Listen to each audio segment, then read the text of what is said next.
Okay, we'll start with Alex from Crick Info.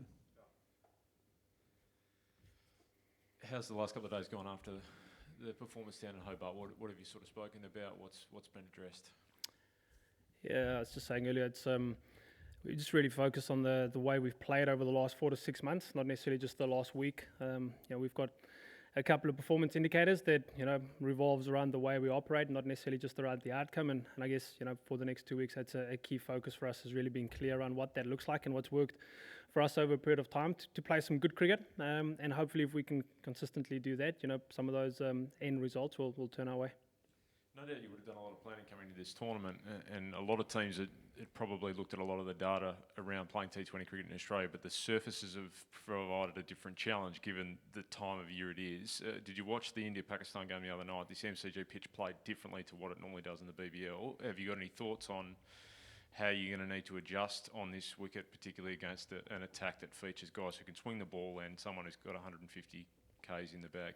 Yeah, 100%. You look at the game the other night, it's probably one of the best T20 games of all time. But from a conditions point of view, look, I think we always knew coming to Australia that the ball will obviously bounce a little bit more and look, it will swing and it will seam around.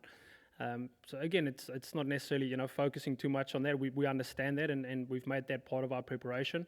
But look, it'll be a challenge for us in terms of where we come from, and the wickets down in Hobart wasn't necessarily conducive to that sort of style of play either. But look, that's the challenge of international cricket. You're going to move around, and it's how quickly we can adapt to that. We've done the work in the background to be aware of that, and now we've got to go out there and adapt, and hopefully we can do that nice and quick.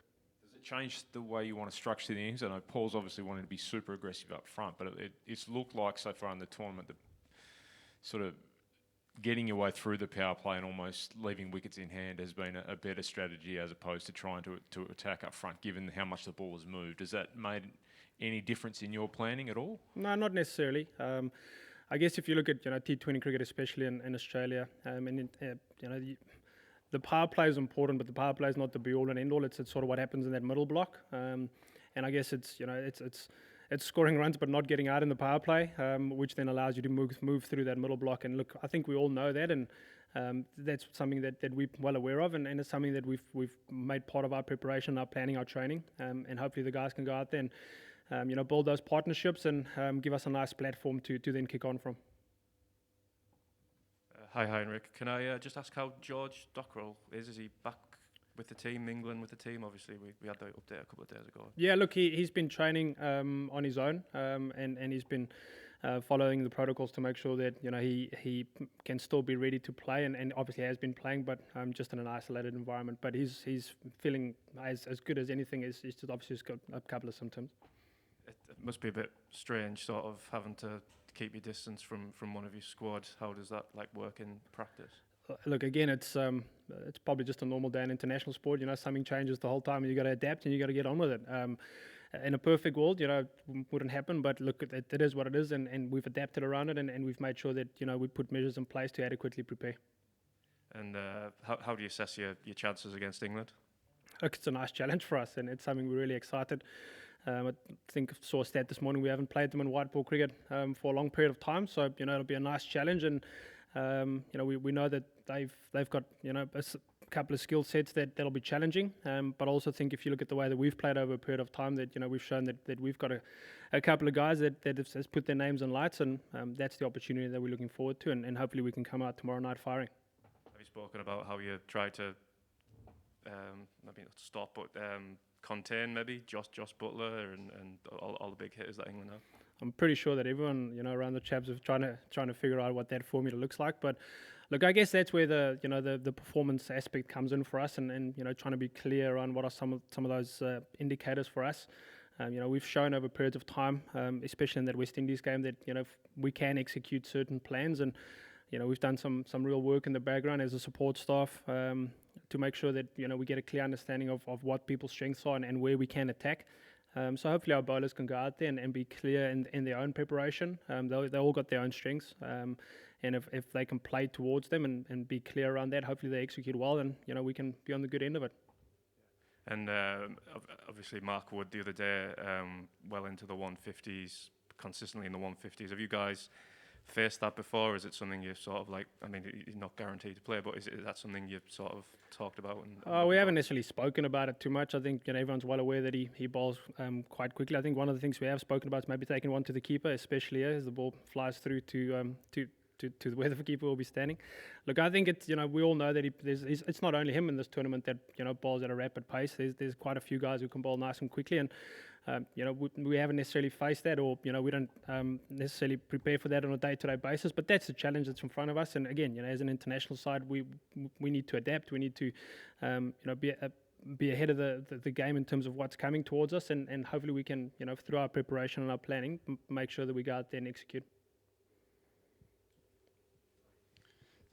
Thank you. The gentleman in blue, do you have a question?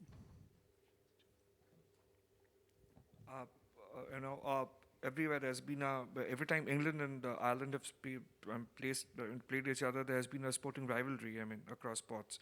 So when you take the field tomorrow, does all these things matter to you, or like how do you approach it? Do you want to take fresh guard, or what is it like? Yeah, look, I guess there's been a little bit of a chat around the group that there's a nice rivalry between the two nations, and there'll be a lot of support for both camps in tomorrow night. Which when we played our warm-up game over here against Namibia, I think one of the things we spoke about is making sure that we try and get back to the MCG when there'll be a couple of people in, and I know it's a challenge that a lot of the boys are looking forward to.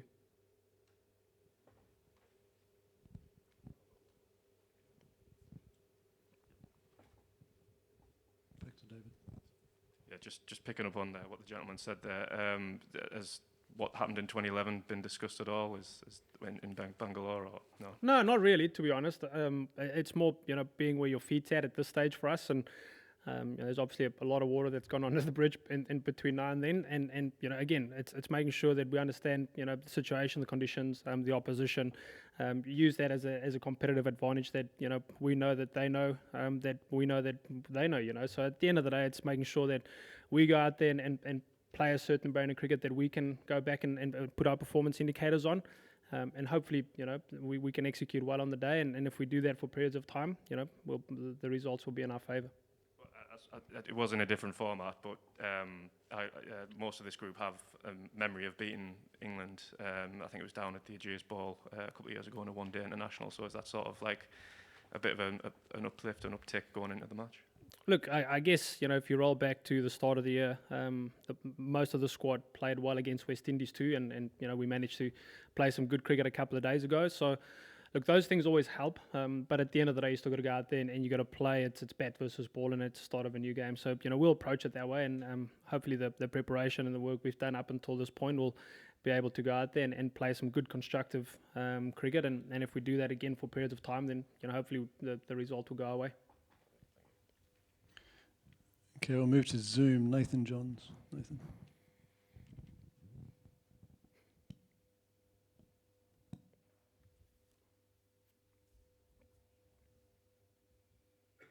Sorry, I wasn't able to unmute myself. Hi, Heinrich.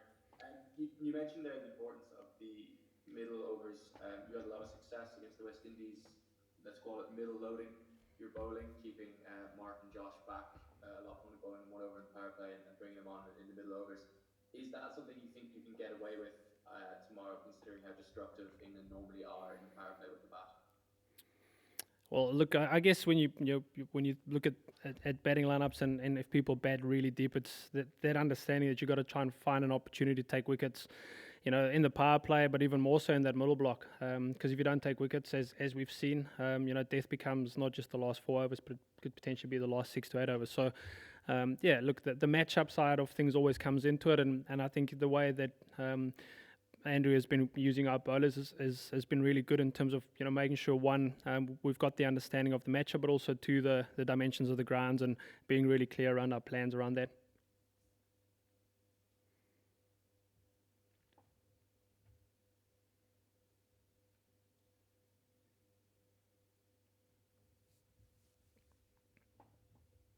Is that something that you think is Australia specific, that crucial middle overs that split? Because it's something that's been spoken about now by you guys more than it was during the summer back home in Ireland. I don't think it's necessarily just here, but I do think in these very good conditions, it's not just about the power play. I think in subcontinental conditions, power play, harder ball becomes more of a focus area. But I think if you go back over the Big Bash and the time that I spent in New Zealand, it's an understanding that the power play is important, but what happens between overs 12 and 7 to 12 and then 12 to 14 is really, really important. And it's just the understanding of what we want to try and focus on during that period and how that revolves back to the roles that some of our bowlers play.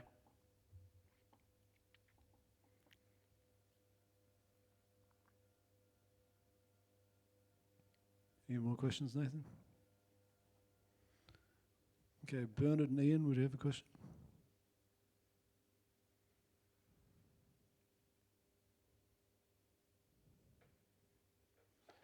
No more questions? Any more questions on the floor? All good? Okay, thank you very much. Thank you.